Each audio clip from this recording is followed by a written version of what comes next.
Hello viewers and welcome to yet another Warhammer 40,000 Conquest video production. My name is Mitch and I am the Hive Tyrant. Today I'm pleased to be back from having recently attended the Conquest LCG 2015 World Championship event in Roseville, Minnesota at Fantasy Flight Games headquarters. And I have to say I'm more enthusiastic about this spectacular game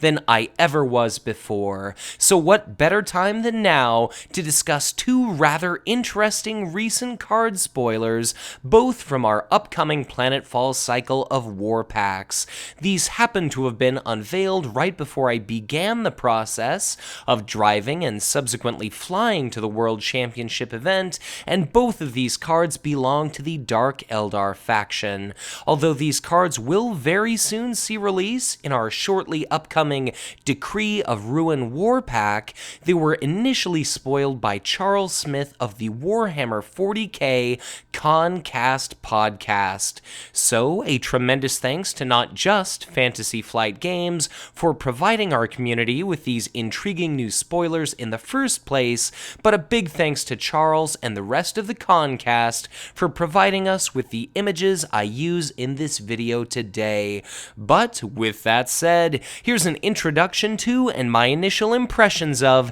each of our new and soon-to-be released cards. First of the two, we see a new Dark Eldar army unit in the Stalking Ur-Ghul, which per 40k lore are sightless creatures with a compensatory, enhanced sense of smell, and these predatory beasts, at times, help in part to compose the Cabal, or organized paramilitary group of Dark Eldar Archons, which themselves are the highest-ranking, most cunning, and most dangerous member of any given group of Dark Eldar. For the cost of 3, the Stalking Ur-Ghul has no command icons, but a monstrous attack value of 5, along with a fairly moderate pool of 3 hit points. It has the creature trait and the no attachments clause. It reads, this unit gets -5 attack value while attacking a warlord or undamaged enemy army unit. So, for by no means an insignificant few resources, you get an army unit that does not possess any command icons. But, considering the Dark Eldar faction has access to a wealth of affordable high command value options, such as the Slith Mercenaries, Incubus Warrior, and dependent upon allied faction, Chaos Fanatics, just to name a few, that may not be a problem for you, because, as it doesn't happen to possess printed command icons when it came down to developing this unit, the resource cost associated with the Stalking Ur-Ghul should instead be spent to pay for high, combat-relevant stats to compensate for that lack of command icons. And indeed, we have a 3-cost unit with a previously unseen mountain of attack value relative to its price, and where we generally expect a total of about 7 stat points totaled between HP, attack, and command, this unit instead possesses a total of 8, which suggests you're receiving a considerable bit of value for your 3 resources. Plus, it cannot have attachments, so whereas you might initially think that's a purely aversive restriction, and for a great many factions it may well be, the Dark Eldar generally don't affix many attachments to their units. Generally, cards like Hypex Injector are saved for units like the Baleful Mandrake, which happen to possess the ranged keyword, and in fact, considering there are a range of deleterious attachments your opponent may instead wish to affix to your units, anything from the Dark Eldar card Suffering, or the Tyrannid Parasitic Infection, or perhaps a Tau Heavy Marker Drone, dependent entirely upon what future cards we may see, that no attachments clause could ultimately prove to be rather valuable. by the end of the Planetfall cycle, if you don't already consider it such now. I think it's certainly worth noting that this card is not loyal, but just like the Dark Eldar themselves, neither Chaos nor Eldar generally run many within faction attachments, so this may often be a purely beneficial limitation, in addition to those above average stats.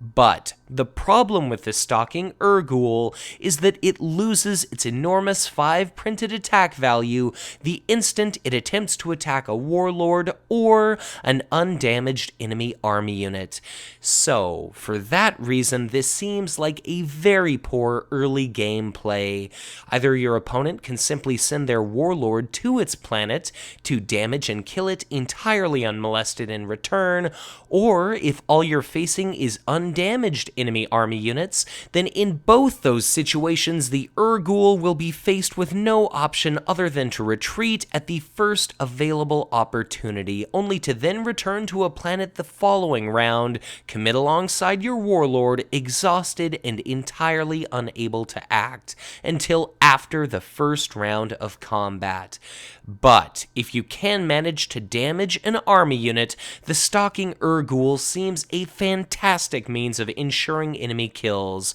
Note that our current meta favors low hit point units, and even with the assistance of 2 or 3 value shield cards, a swing of 5 can be extraordinarily difficult to deflect, and at the time of making this video, the Dark Eldar certainly possess a dearth of high attack units. And of course, such high attack value all but guarantees that each swing kills a token, something that you are in no way attack value penalized for declaring an attack against. But when it does come to fighting conventional units, you need a convenient means of damaging enemy armies in the first place.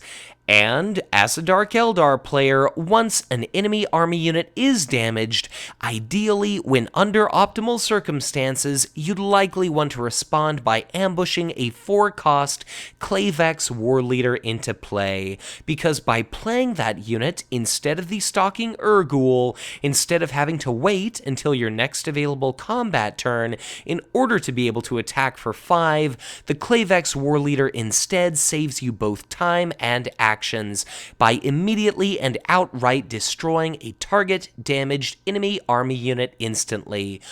But you can only have 3 war leaders in your deck, and depending on what deck or build you're running, the Ur-Ghul may still nevertheless provide an appetitive option to you. Although the Dark Eldar themselves don't possess any direct damage effects, they generally do run myriad weak units, like Chimera tokens for instance, which can readily add chip damage to more tough and resilient targets, and then, once an enemy unit is wounded, an Ur-Ghul could easily deliver the killing blow.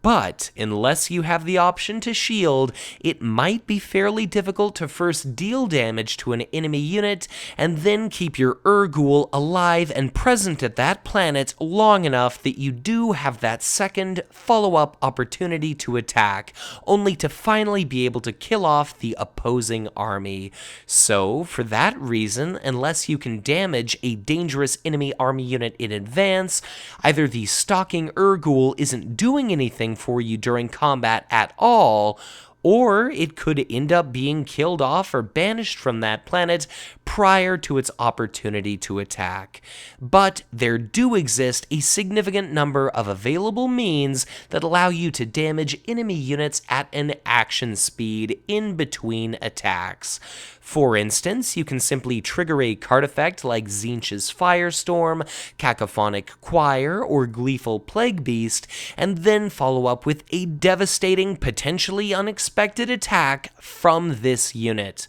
But all the same, I can still think of another fair few pitfalls of our Ur-Ghul. For example, an eager recruit or any kind of ambushed unit, anything unexpectedly entering play undamaged and at full hit points, could force you to abandon a planet if all you have at that planet is a Stalking Ur-Ghul. But although it's unlikely to be worth intentionally running as a combo, if the situation presents itself, you can use Twisted Laboratory in order to blank the printed text box of a Stalking Ur-Ghul, in which case its monumental attack value of 5 can not only target any enemy army units, but also the enemy warlord itself. And though Twisted Laboratory isn't too often seen given our current and popular meta, Warp Storm is most definitely making a resurgence, which itself is a perfect setup for wounding army units in between attacks. And note that a burst of 2 damage is insufficient to outright destroy an Ur-Ghul. Or, if that combo's a bit too dangerous or otherwise expensive for you, once we see Barzul the Hatebound, our upcoming Planetfall Cycle Chaos Faction Warlord, a 1-cost copy of the Blood for the Blood God event, could also serve in a pinch to splash damage onto any as of yet unharmed enemy army units. So, perhaps you don't like the Stalking Ur-Ghul's entire deficit of command, which doesn't exactly fit into our existing, established Dark Eldar card and resource choke archetype,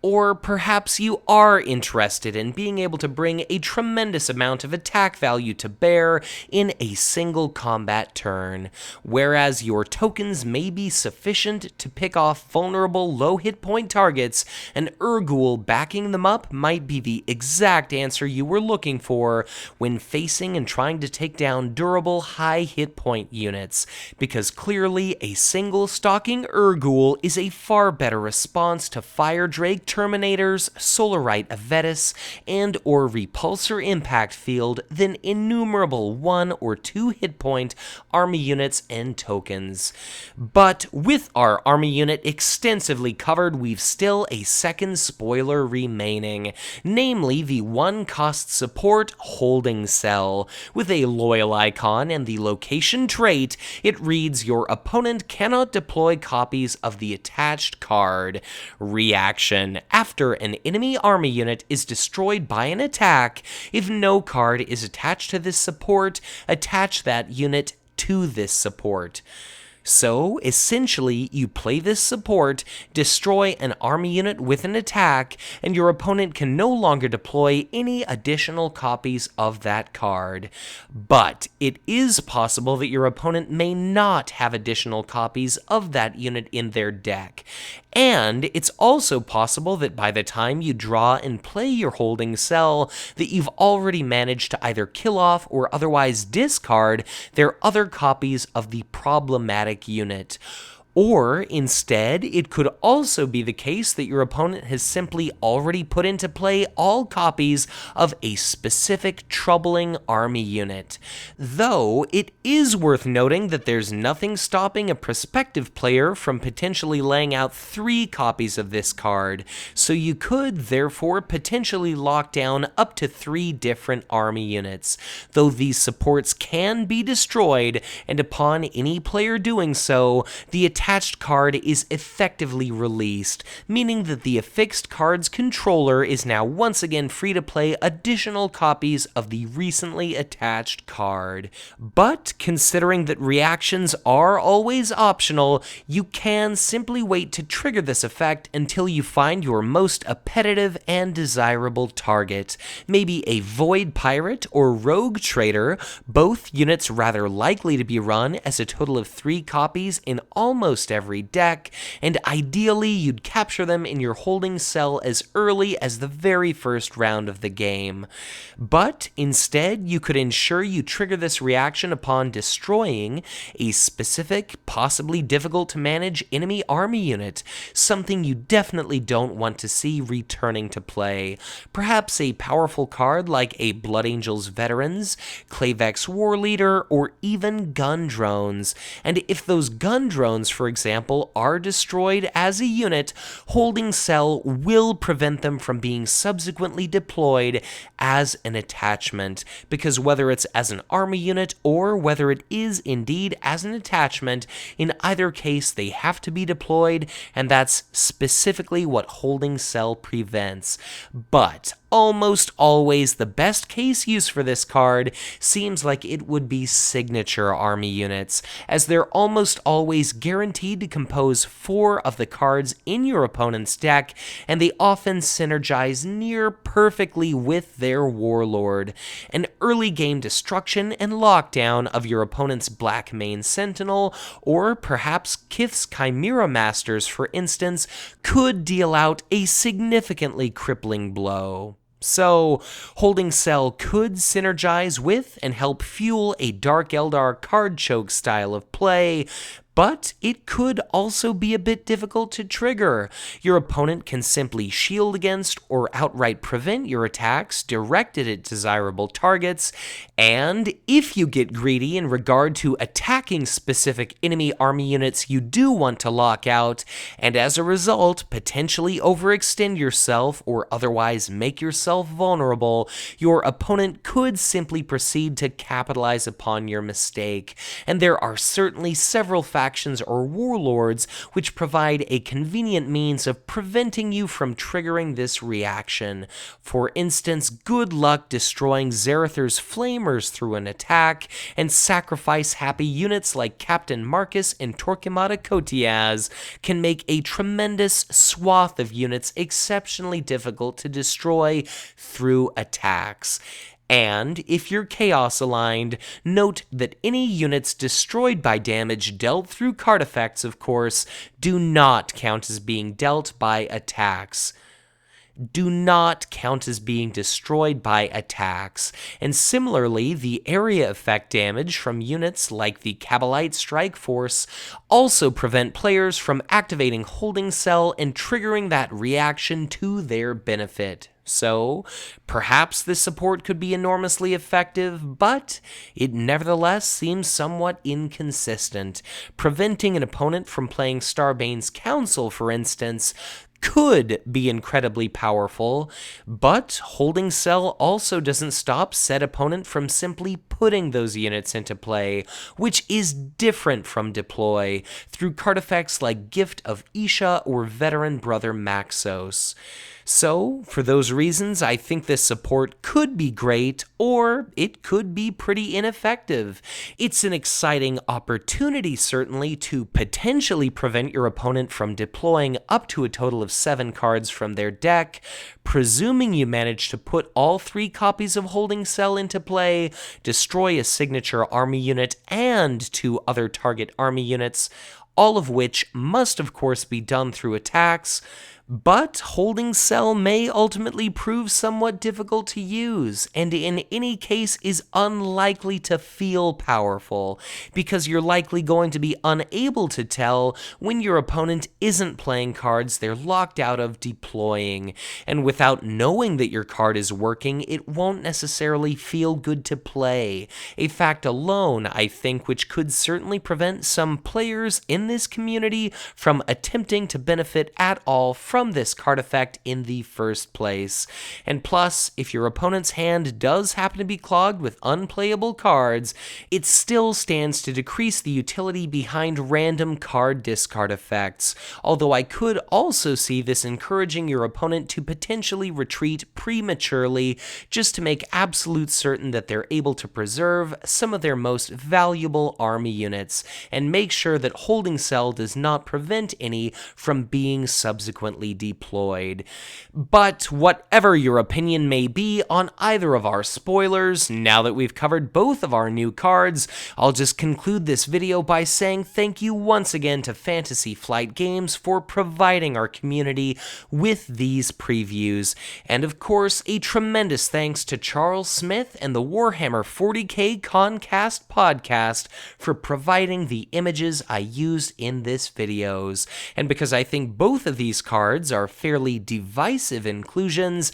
be sure to share your personal opinion and sentiments regarding each of these upcoming cards in the comments section below. So, as always, if you enjoyed this video, be sure to hit that like button and subscribe to my channel if you've not done so already, or as ever, if you are already subscribed, you're always encouraged to share this content, as the more eyes there are on these videos in this channel, the more players there are exposed to Warhammer 40,000 ConQast, the more people may give it a try, end up liking what they experience, join our community, and of course, altogether we keep sending the message to Fantasy Flight Games to continue to support this fantastic product. If at any point you'd like to get in touch with me, feel free to do so through Twitter or on Facebook, and if at any point you feel so inclined to donate to help promote the Hive Tyrant cause, you're encouraged to check out my Patreon. But with that said, thank you once again for watching, and as always, be sure to check back in again soon for ever more Conquest LCG content to come.